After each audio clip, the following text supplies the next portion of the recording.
Actually, no, I'm gonna give you a little scene. Now, scene, you're my dad. Tell me that you gotta go. Son, I'm just gonna say it here. You gotta go. You can't be in the house no more. You've been here too damn long. All right. Eating up all the food, just laying around.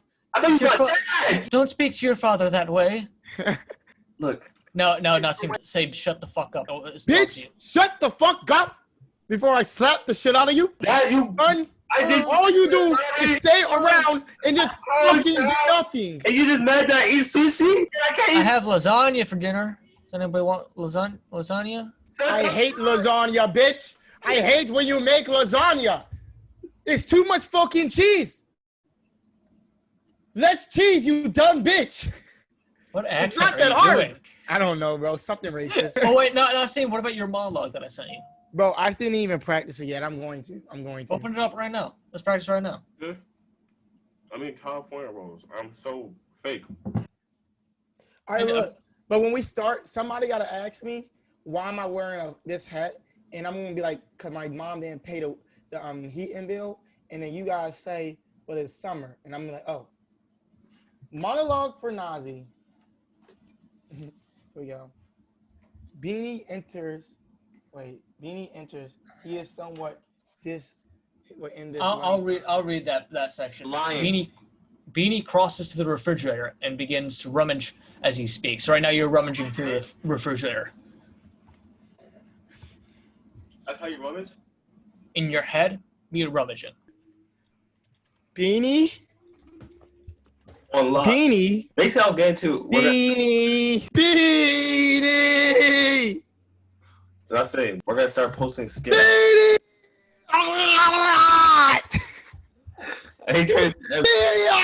Shut the fuck up! I'll get you, fucker!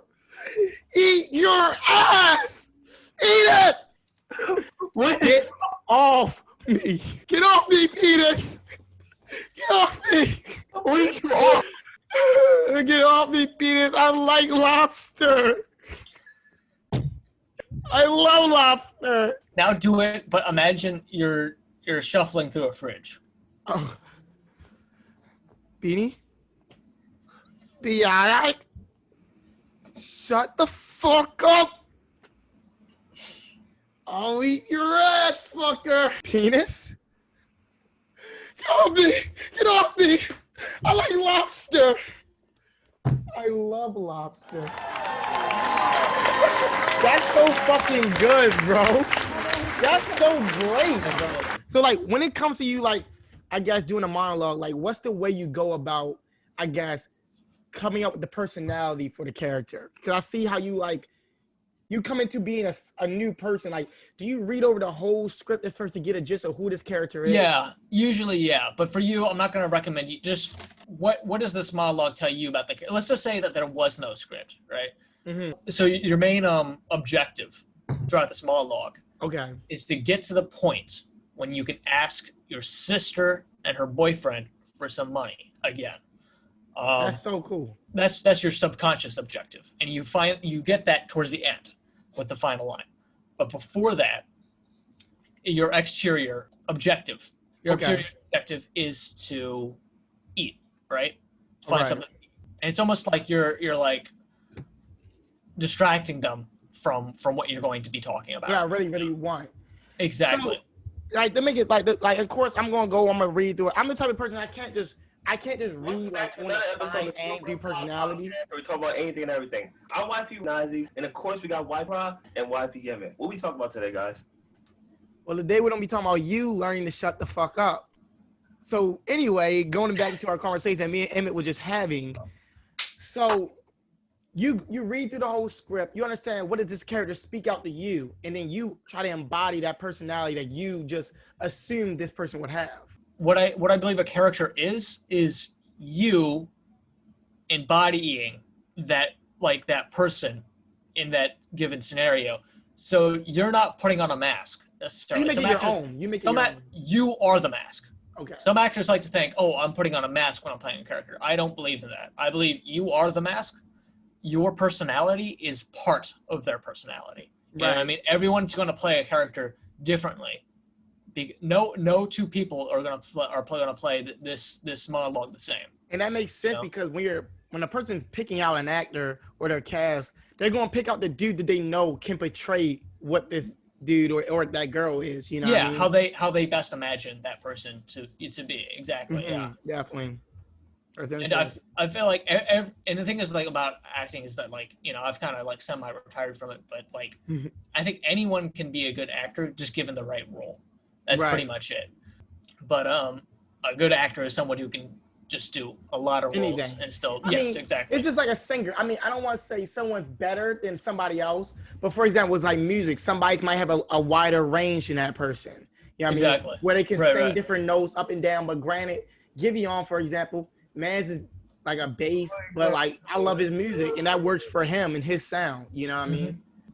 That's interesting. Like I can't, like for example, I couldn't see Will Smith being like the dude that can't get the girl type of guy. You know what I mean? He has to be that alpha guy. No, at least, and that's in my opinion. No, he doesn't. He don't have to be the alpha? Mm-mm. Are you an alpha? Yeah. No, I actually Omega. You're an Omega? Yeah. I'm a Sega male, bro. Sega. Ice Sonic. The question is, are games bad? Yes. Hell no. This they're fucking guy. They're all bad, dude. I mean, have you played them? They're kind of shitty. There hasn't been a good game since, I would say ping pong. Yeah. I don't agree. That's really not even a video game. It's more of a thing like getting time to pass than really enjoying the time that's passing. I remember the first time I played ping pong was All-Star Ping Pong with Mario and them. And on the DS, my little ass was going, you know what I'm saying? He's annoying me, bro. You never played the Sonic Nintendo? No, Mario Nintendo ping pong shit? No, I have not. I only ever played the what's the name? You don't care. We lost. The soccer and the what's it called? I always play soccer. And tennis.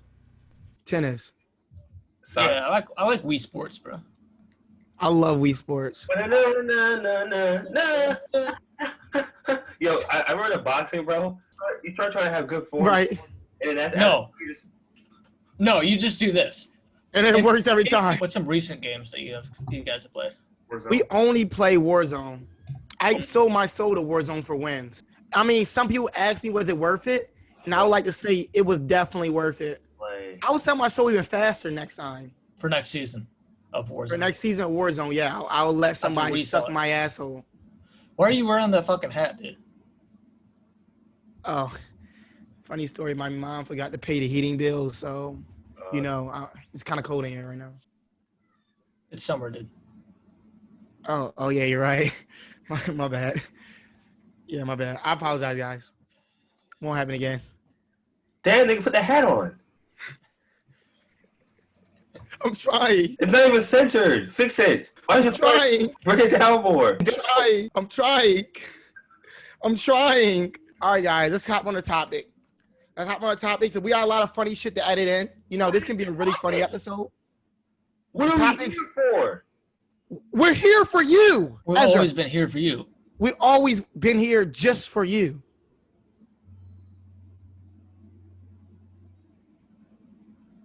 What is wrong with you, my guy? We love you and you can't accept it? I've been here for 21 fucking years just for you. When we first made love, it hurt me because I knew you didn't love me the way I loved you. Emmett was there recording the whole time and he saw how passionate I got and how disinterested you was because you can't love me as much as I love you. It hurts. It hurts every night when I jack off thinking about you every fucking night.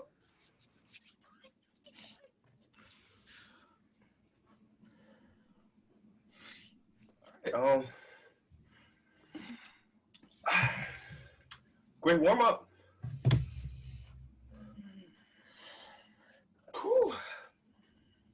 Wow. Yeah. Look, guys, welcome back to the Short Bus Scholars Podcast, where we talk about anything and everything. Anyway, we did a lot of things getting back into the episodes. It's been a while since we've done this. We missed each other. COVID still isn't real. Speak for yourself. But anyway, guys, our topic for today is, how do we feel about artists? And do we believe that you need the talent? I hate all. I don't like artists either. They're so like, Fucking they're always in their feelings. They're kind of weird. wearing their own merch on their shirt, dude. Come on. Right, wearing their own merch. Come on now. I know. It's like, I just think they're the most like They're the most. egotistical maniacs in the world. They do the But all I most. wanted to say was this: like, do we believe you need the talent to be an artist, or is it just just the idea that makes you the artist? And I'm starting with the fucking worst artist on the podcast, YP Ra. How do you feel about the subject? I mean, honestly, I feel like what I consider being an artist is based off the definition of what I consider being an artist. Like I remember in class we were talking about how a turtle can't make art because it has no like idea behind trying to make it. It's just doing whatever, and we're like, oh, that looks like art. We're gonna call it art. But honestly, I think it's what makes the artist is the idea, and getting the right craftsman to put it together. Because I think there's a difference between an artist and a craftsman. So basically, somebody can draw, right? Draw good as shit, but if they don't consider what they're doing art, they're just a craftsman. Or they're getting ordered to do something, they're just a craftsman. But if the person that came with the idea, like, all right, bet I want to get 3 turtles, paint them up and like slide them on like a white canvas and see what that does, he's the artist. Exactly. It's like this. It's like, the better word is a draftsman. They had actually a thing. They called him a draftsman. It was like, oh, you have technical ability to draw. You have the skill to draw, but you have no mood behind it. You have no idea. You just know how to use a technical element of it. And then, but I feel like it can go, I feel like it's 2 things. Like, a craftsman can be an artist, but then an artist could be a craftsman. But someone with just the idea with the no skills is, it's hard to be a craftsman after that. So it's just like, depending on who the person is, really. Yeah, I mean, it's kind of like, the thing about like Steve Jobs. It's a partnership. No, how about a better one? Elon Musk, right? Okay. He's not an engineer. He's a scientist or anything like that or whatever. Okay. What does he do? He's just a business mogul that people think is really smart. So, however, would those engineers be doing the things that they're doing right now if it weren't for him? If he wasn't paying them? Exactly. And he didn't have the money to finance it? Exactly. I mean, so basically, are we saying that this leads to another question that me and Ezra talked about briefly, very briefly, like we barely just mentioned it and we just kept going with our life. But it leads on to another thing, like, do you think that people with the financial resources, with ideas, do you think that gives them leeway to make more substantial pieces of artwork? Does a person with the for example, does the more money you have liquidate into the better or the more prevalent type of artwork you can make because you can put more resources towards it, have more hands on deck, promote it more, put more eyes on it? So you think that money can sometimes lead to what we look at as great art? Yeah, if you just have a really skilled idea, no matter how good your technical ability is, if you had a lot of money, like a shitload of money, like billionaire type money, like drug dealer type money, all types of different type of money, big money, like gold brick money coming out your ass money grows off the trees money. You can kind of make anything you want if you have the idea behind it. So I think that's an obvious answer. It's just like, it's even now, like a lot of artists will try to get a where they pay for like a grant, kind of like a grant. Yeah. Like a grant or like but basically they pay for you to make the artwork and they give you can live without having to pay for food. I mean, without having to pay for your space and supplies and stuff like that. You just have to get your own food. That's an example of money, a lot of money supporting you so I feel like no matter what, more money is gonna make a better situation for artists. I say more money, more art. I love it. Initially, what I was going to say was I was going to try to like contradict that, try to like come up with another example, but for the life of me, I can't, because all the great pieces of work or film or whatever, you know, they're well made and they're good because they had a lot of backing to them usually. Now I think there are instances of like good art and stuff like that on a low budget and stuff, and I don't think that like the bigger budget you have or the more money you have backing you or whatever makes you a better artist by any means. Like you can have a shit and still come up with good art, but you need that additional money to get eyes on it and to maybe make it better shit. But if you got if you're not talented, you're not good, and you got $1 billion, and you just make. But I can argue something too. Regardless. I can argue that even not having those resources and that money and that's backing you, can also be a really good privilege, because when you got your back against the wall and you want to create, when you don't have the resources, you're going to create in so much unique, different ways just to get the product. So it gives it that more authentic, you know what I mean? Authentic. It gives that more of that authenticness to it, because you got to find these different ways to create the things that you might not even know how to, but you're going to grind. You're already be the craftsman and an artist. And I think when you reach that type of caliber, it definitely leads to a lot of,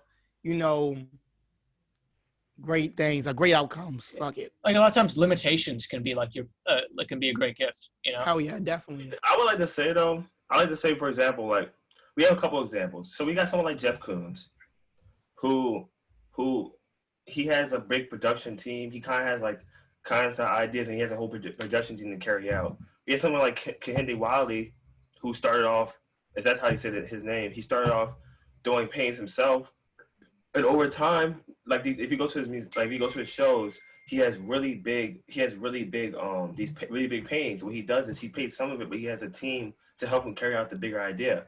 So you have artists that came from the bottom, and they had a cool idea, they have good work, and over time they got to a point where they can work on larger scales, where they needed money, they need assistance. And some people who just had the idea and they got the assistance, and you got people like Takashi Murakami, who is also kind of like in a Jeff Koons stances, but he also he developed everything that he does. Like he developed the ideas, and he had to get to that level first. He can't, like technically he says he can't draw. And there was instances for it once he did his own painting. It was a big painting. It was pretty dope.